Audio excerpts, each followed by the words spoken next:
It just made the desire and the demand for the fight even bigger. And along the way, playing some mind games with Tom.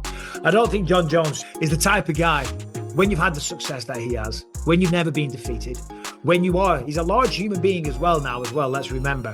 Michael Bisping, known for his outspoken nature, initially predicted that Tom Aspinall would easily dominate Jon Jones. However, he has since revised his opinion, now acknowledging Jones's strategic brilliance.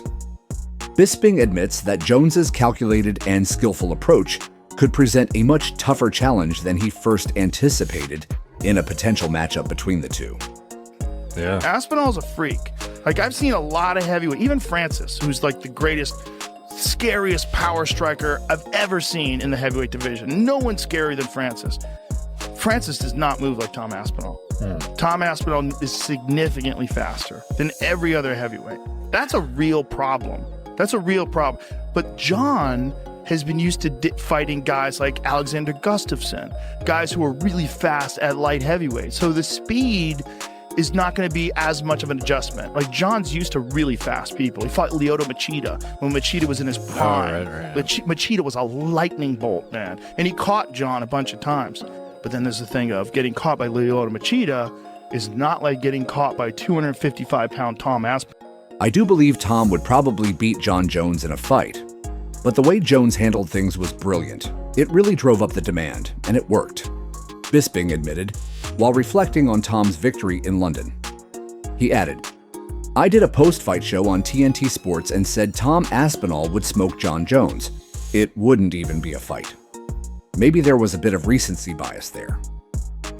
Since then, Bisping has refined his perspective on the potential matchup. I think Jon Jones loses to Tom without a shadow of a doubt. Tom, 31, gigantic as a guy, moves like a welterweight, very, very agile, knocking out everyone. I definitely believe the fight will happen this year. Seems like Jones is up for it. Seems like the UFC want it to happen. I mean, they said to Tom Aspinall, it's a done deal, it's going to happen. And it would just be such a shame if that fight didn't happen. I think it's going to happen International Fight Week, Las Vegas 2025. But what do I know? I'm not basing that on any inside information. Excuse me. I'm not basing that on any inside information.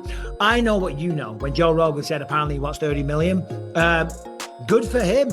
You know, I hope he gets paid that money. You know, I hope he does, and I hope we get to see the fight. And if it isn't 30 million, maybe it's around that. Maybe it's 20 million, 25, maybe it's more, like you say. You know, I think the demand for this fight will be there. I think it's incredible that in this day and age, we're talking about these kind of fight purses being involved in mixed martial arts. I said this in my video. When I started MMA, I'm talking pre-UFC, when I first started like regional level MMA, everybody said, if you're getting into this sport for money, you're in the wrong sport. And I was like, holy cow, this is the only reason why I'm getting involved in this sport. And of course, you know, I did pretty well. And now we're seeing people, obviously Conor McGregor's done fantastic.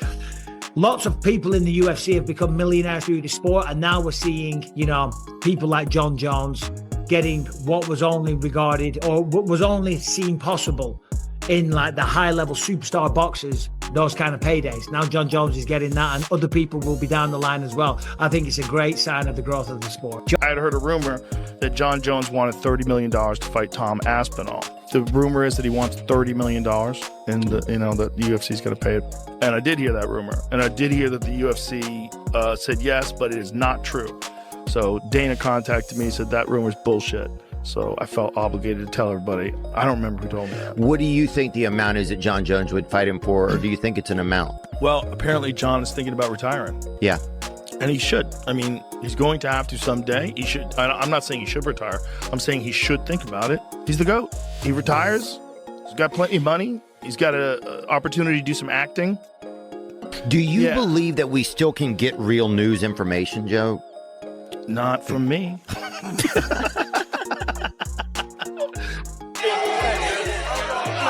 Guys, we gotta go. Thank you. When guys that size fall, it's heavy. You know what I mean? You can hear, you can feel the octagon shake when they fall. And I was massively overlooked in that fight. No one gave me a chance at the time. He was just unbeatable. Everyone just thought he was unbeatable. How do you block? Oh, I'm running at him. I'm gonna footwork here. Oh, how do you block? That's a good question. Oh, takedown! Come on, Tommy! unrealistic this. Get now, Tom. Get it together, lad. It's unrealistic. Curtis is going to have a field day with you, mate. Come on. Shut up, John. Oh! That's it. That's it. That's it. That's all she wrote. Look at that. Don't look. Don't look. Bad karma. That was about everything. You don't want to see it. Oh, I'm upset now. That's upset me.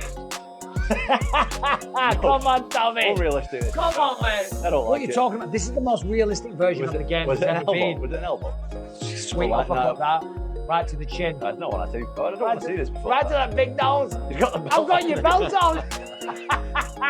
Thinking I could lose this fight on a disqualification? Absolutely. I just started praying. I was just like, Lord, please don't let it happen like this. I started having Matt Hamill's like flashbacks, Jon Jones, many who believe, including me, that he's the best of all time. And Jon Jones has been willing, ready, and able to fight anybody. He didn't care who it was.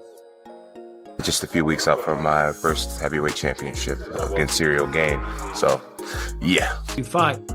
But seeing Jon Jones and what he did against Stipe, I now do realise it will be a tougher fight for Tom than what I initially imagined. I would still pick Tom to win, but you can't look at that fight against Stipe, even though he was 42 years old, and Jon Jones that kind of shied away from fighting Tom Aspinall leading up to the Stipe fight, which was an absolutely stroke of genius in terms of marketing, because it drove the demand through the roof, sky high, made it the fight that everybody wants to see. Well, guess what? The man is going to get paid properly, more than likely. That's the rumor. Anyway, don't take it from me. Let's have a look and a listen to the godfather of UFC commentary, the one and only Joe Rogan. Is he doing Peoria or Aspinall? Yeah. He struggles with the names, to be fair, this guy. I think it's going to be Aspinall. I think they're trying to come to some sort of an agreement. The rumor is that he wants $30 million, and that the UFC is going to pay it. Hopefully. If I give him the opportunity to fight me, I want to be so compensated. I want to say it. I want that few money to the point where if I won or lost, it really wouldn't matter. I agree with him. Him and Pereira would be the Pereira. Yeah. Sorry, would be the fight everyone wants to see. All right, so there we go. I mean, Joe Rogan says he's asking for around $30 million. There's a good possibility that they would pay it. And I agree. The biggest story coming out of the weekend is I see the look on Paul's face. Like, I hesitate to even bring it up. Listen, it's everywhere. It's not like we're breaking any news. You've been through the USADA program. I've talked about this at length before, but when I fought George St. Pierre, biggest fight of my life, I've just cut weight. I was dying. Just as I get in bed, knock on the door, and it's the USADA guy to test me. And I lost my mind. You have no respect for the process of what's going on right now. So I was kind of with him, right? I didn't threaten to kill him, right? As allegedly John did. But I don't think he meant it like that, because I think he meant if people show up unannounced at my house, I have guns, and people could. It's not a good look when you're a champion and there's an undisputed champion that you're saying you will not fight, and you're calling out the champion from the weight class below. I'm not saying Jon Jones should be stripped. I'm just saying there needs to be a very serious conversation about it. But other than that, Jon Jones behind the scenes is not a guy that turns down fights. Would you guarantee 100% we see that fight? Yeah, I'll say 100%. Blew straight through him. You were too fast. You were looser. I mean, you made it look easy. What took you so long? Give me that microphone, Mike Bisping. I'll tell you exactly what I'm going to do. I'm going to go to Paris. I'm going to be sat front row. The Cyril Gane against Sergey Spivak. I'm going to beat the winner, and then I'm going to beat Jon Jones. Well, I definitely believe the fight will happen this year. Seems like Jones is up for it. Seems like the UFC want it to happen. I mean, they said to Tom Aspinall, it's a done deal. It's going to happen. And it would just be such a shame if that fight didn't happen. I think it's going to happen International Fight Week, Las Vegas 2025. But what do I know? I'm not basing that on any inside information. Excuse me. I'm not basing that on any inside information. I know what you know. When Joe Rogan said apparently he wants $30 million, good for him. I hope he gets paid that money. I hope he does, and I hope we get to see the fight. And if it isn't 30 million, maybe it's around that. Maybe it's 20 million, 25. Maybe it's more, like you say. I think the demand for this fight will be there. I think it's incredible that in this day and age, we're talking about these kind of fight purses being involved in mixed martial arts. I said this in my video. When I started MMA, I'm talking pre-UFC, when I first started like regional level MMA, everybody said, if you're getting into this sport for money, you're in the wrong sport. And I was like, holy cow, this is the only reason why I'm getting involved in this sport. And of course, you know, I did pretty well. And now we're seeing people, obviously Conor McGregor's done fantastic. Lots of people in the UFC have become millionaires through the sport. And now we're seeing, you know, people like Jon Jones getting what was only regarded or what was only seen possible in like the high level superstar boxers, those kind of paydays. Now Jon Jones is getting that, and other people will be down the line as well. I think it's a great sign of the growth of the sport. But let me just go ahead and hit you with this, Vada. There is no way that the UFC pays Jon Jones $30 million to fight Tom Aspinall. I'll say it's not an overreaction, because I feel like if it is true that he did ask for that, which it could be, because maybe if Dana White called Joe Rogan, it was more of a why did you say that rather than it's not true, who knows. But I feel like whatever Jon Jones throws out there, it's natural for the UFC to try to bring it a little bit down anyways. So whether it was 30, 25, whatever, that's what was going to happen, right? That's what happens in the negotiation period. And maybe it is true, because now he called this pound for pound number one. So maybe Jon did ask for 30 million. No, I'm kidding. But like, that might be why he called. One thing that I'm really excited about was that spinning back kick. That was the one thing I'm really excited about. I have amazing coaches, but I really want to give a shout out to my Taekwondo coach, a guy named Paige Bates. We started about 6 months ago. We started doing the spinning back kick. He would come over to my house 3 days a week, and I've worked that same kick from both stances 3 hours a week for several months. And man, I put a lot of work in with that spinning back kick, and it's just getting faster and more unpredictable. There's really no tell when it's coming, and it's a devastating shot. You know, I didn't hit Stipe's liver. I hit him on the opposite side, but I mean, it sends shockwaves to a person's body. It can break a rib. It's just a really powerful shot. So I'm really proud of landing that shot after so many hours of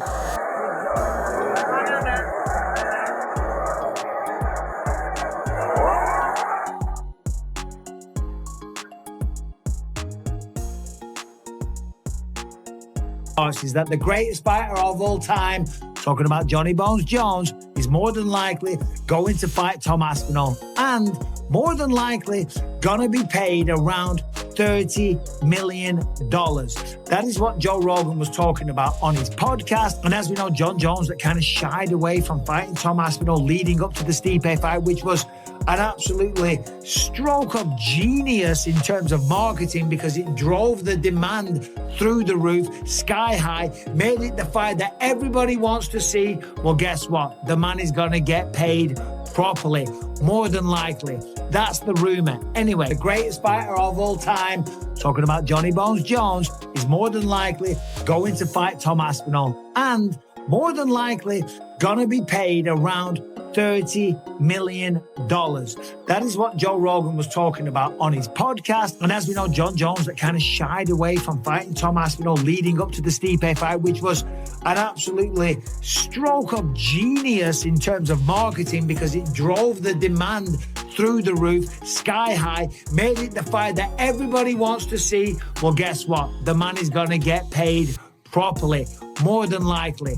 That's the room. Tom, that would absolutely be the fight that the world wants to see. Jon Jones is probably watching this, so send him a message. Hello, John. I have nothing against you personally, but I just think I'm better than you. I just know that I can beat you in a fight, so I'm coming for it. Calling out Jon Jones. Yeah. Right? That's the boogeyman. Like, Jon Jones is the fucking boogeyman. When he fought Gustafsson, he had almost no training camp. They said he barely showed up, talked to Jackson about it, and Greg Jackson was always like, he didn't even train for that fight. He pulled that fight off in the 4th and 5th rounds. That's when he really turned it up. So you're talking about a guy who hasn't even been training. And then you saw the real Jon Jones in the second fight. That's motivated Jon Jones. Why can't he make Deontay Wilder money? I mean, you said he's the greatest of all time, right? So being the greatest of all time doesn't mean you get $30 million. Being able to sell. Jon Jones has done a lot of things to himself. He's saying, in one of his tweets, he was saying that I tarnished you? You've done a very good job of tarnishing you. About, the history of it. Can you just talk about this year? You've had UFC 300, the Sphere. You announced the full card for Jon Jones coming back to headline Madison Square Garden. Abu Dhabi card's badass too. You've had a great run of main events through all the pay-per-views. How do you think John fights Stipe? Did he wrestle? I think he beats him on the feet and TKOs him. And then if for whatever reason, because Stipe has a chin, bro. And if that doesn't work, then he takes him down and probably pounds him out. I can tell you how the fight going to go. John's going to come out. He's going to eye poke him like 2 or 3 times. And then he's going to kick his knees back a few times. And then do a little spinning elbow. And then take him down and fight him on the ground. I'll tell you exactly what I'm going to do. I'm going to go to Paris. I'm going to be sat front row for Cyril Gane against Sergey Spivak. I'm going to beat the winner, and then I'm going to beat Jon Jones. I think fans are dreaming about Jon Jones and Tom Aspinall. That's the fight I think they're dreaming about. Yes. I think that if Stipe wins the fight or Jon Jones wins the fight, the way that both of those guys are wired, I think they fight Aspinall. So we'll see. If he can earn some things in the UFC, the only champion he's ever fought against or beat was Andrei Arlovski, who was way past his prime. John, let me first start by saying John is absolutely elite, and I completely agree with the notion that he's one of the best fighters ever. Is he the greatest? Potentially, but the way that I look at it is he has failed a couple of drug tests. To me, that rules you out of being the best of all time. Really? For me personally, yeah, I think. Does it make him a cheat? Yeah, of course it does. Yeah. If you're on steroids or whatever, I don't think he was on steroids, but he was on PEDs, performance enhancing drugs. If you're on PEDs and your opponent isn't, that's absolutely cheating in my book, unless you're both allowed to do it. You've never taken anything like Absolutely not. that? You never would? When I retire, I will, yeah. Absolutely, to keep my body healthy and, your body stops producing. Well, to be a healthy older gentleman, I'll probably do some kind of testosterone replacement. You're suggesting I should be pumping I think steroids? So. No, I don't think you should be on steroids, but a lot about the subject, to be honest. But I think when you fight in MMA, you absolutely shouldn't be using PEDs. No. So should he even be allowed to fight you? Yeah, if he's not using them now, yeah. Yeah, I think so, yeah. 2025, Tom Aspinall, Jon Jones, unifying the heavyweight belts. One of the first times in recent memory that this has been done. 2 heavyweights with belts fighting each other. I was there for the Stipe fight, obviously. Good fight against Stipe. Let's remember, I ain't Stipe, completely different. And I possess a whole different